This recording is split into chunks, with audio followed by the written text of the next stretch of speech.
good. I'm good. Enjoying the throngs of spring in Amsterdam. Yes.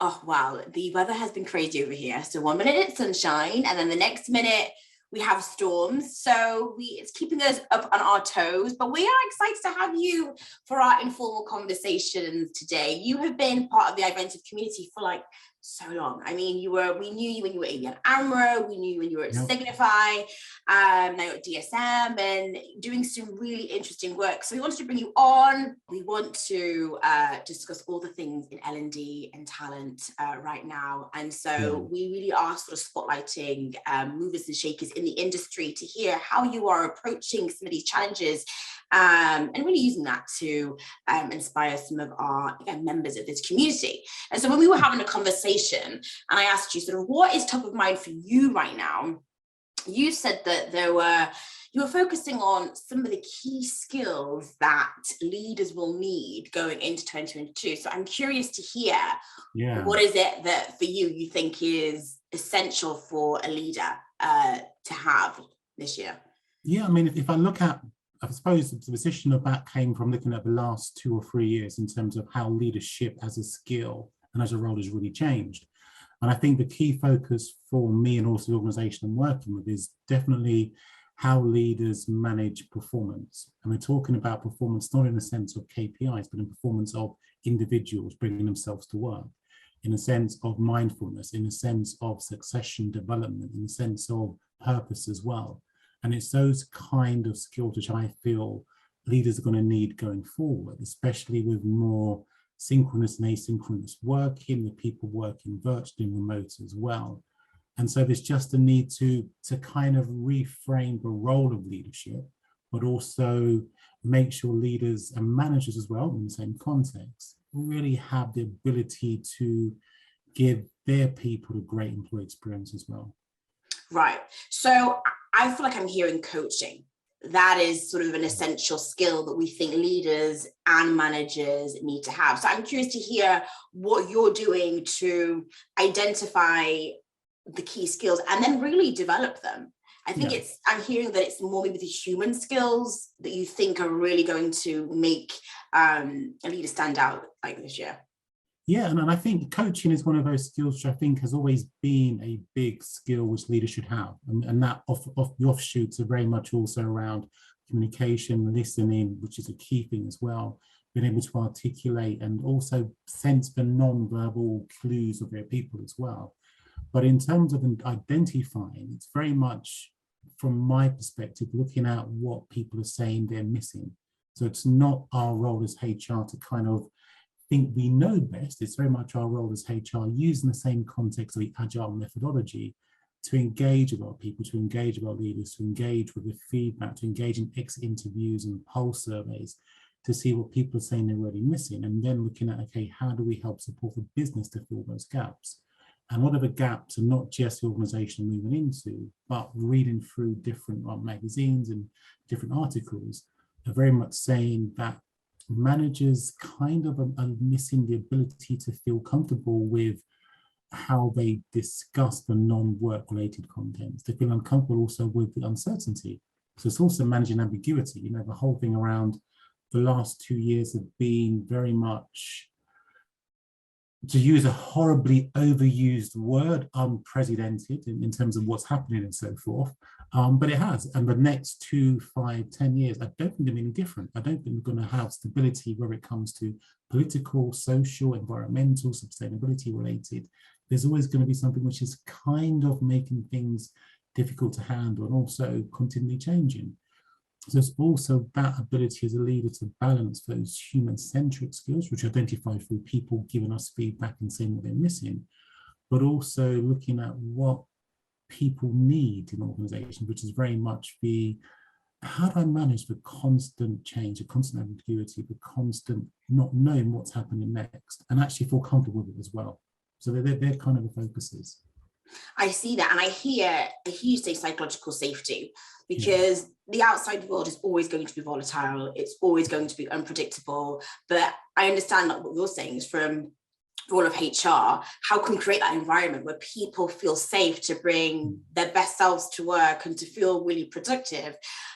So what would you say is one thing that you're doing right now to sort of encourage managers and leaders to build a psychologically safe environment in their organization? It's very much around making them aware, first of all, what psychological safety is, and not using those two words, because I think it's kind of way too HR-y, but talking around how managers need to be aware that people do come to work for a reason and a purpose, making them be aware that individuals have different nuances which make them grow and perform better as well.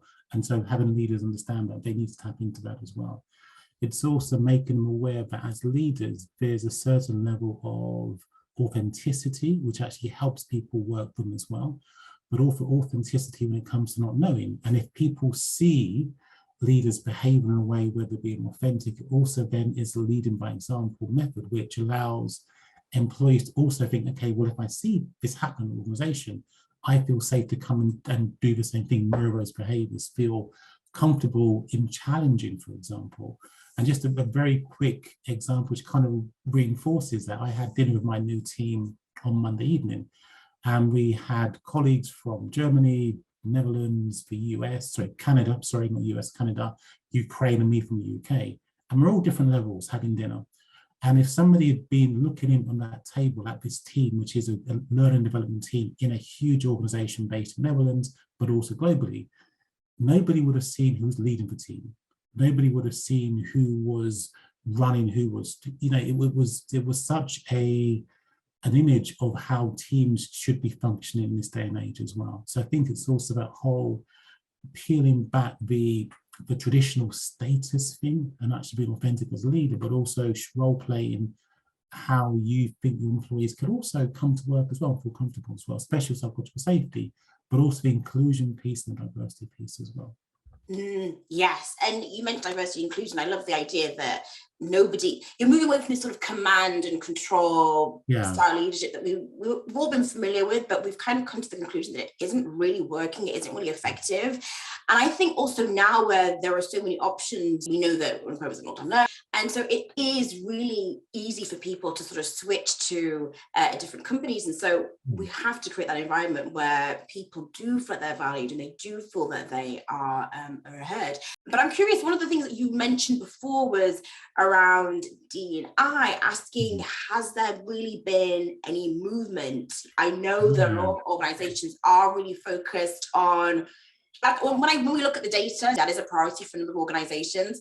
But I'm curious to see what you've been doing or how you've been working in HR to make this a priority and really see movement in this in the organization that you're working at. To me, the plan will be to encompass the ability to talk about performance, development, succession, all those things, and with and aligned to inclusion and also diversity.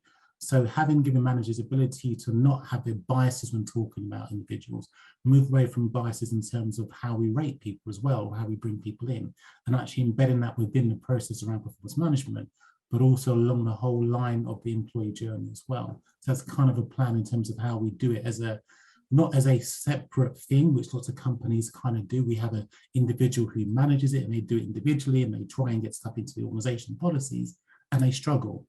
What I want to do is make sure it's embedded in what we do anyway. And actually then it works from this is just how we work, as opposed to this is an add-on to how we work as well. But I do also kind of looking externally and looking at what I see in the DE&I world, I do still have a bit of a butterfly stomach moment where I've seen lots of movement of roles and lots of promises and commitments, but I also don't see lots of it changing. And I if I look at, for example, and we always start about, senior roles and women, we start about age diversity, but also more into the last couple of years, the concept of race diversity.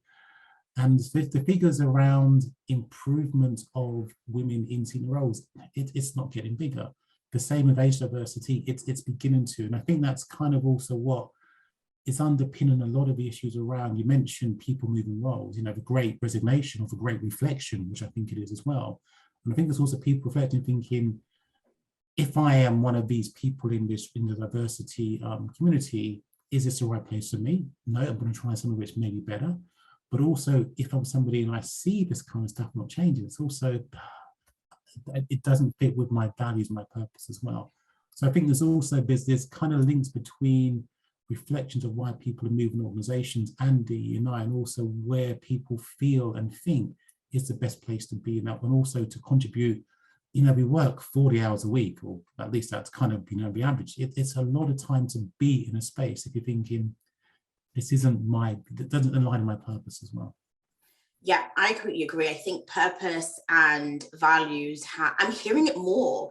I'm definitely hearing it more in terms of that is the determining factor as to where you want to work.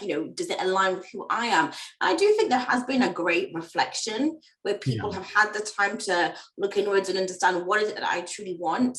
And it probably does go back to what you were saying around leadership. If you have leaders that are creating that inclusive environment, making sure that everyone feels seen and everyone feels heard, then it's really easy for people to thrive. So I do see those two connected.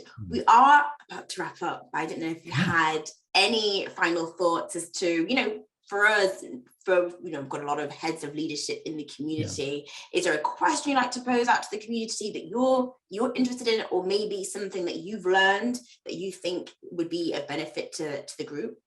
Yeah, I have a question to the group, which would be interesting in terms of, when you look at the whole concept of performance management, what one thing do you think really works, and what one thing do you think really annoys people? I think that's something which is interesting for me based on what I'm going to be doing in my role as well. And I think in terms of one thing I've learned over the last couple of years, and it's kind of a strange one. I have a daughter who's 25, so she's a certain generation. And I hear lots of things about people talking around generation X, Y, Z, zero, whatever it's going to be, and different groups of age groups wanting and not wanting certain things. What I think I've learned over the last couple of years is that it's not specific to a generation or age group, it's specific to a mindset or age of mindset.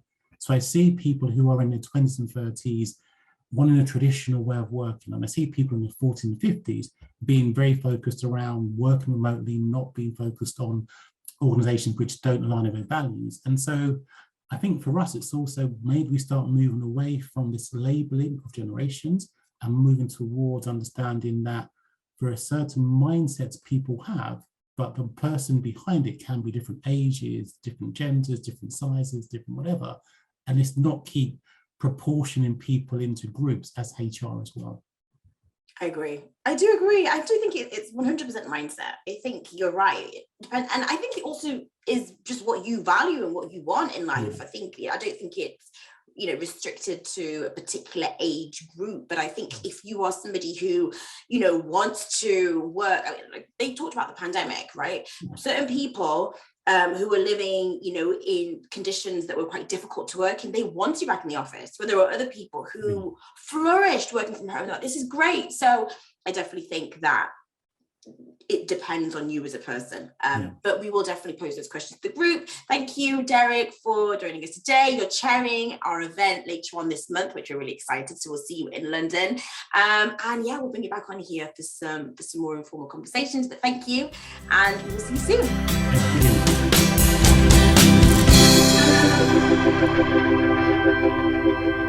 Thank you.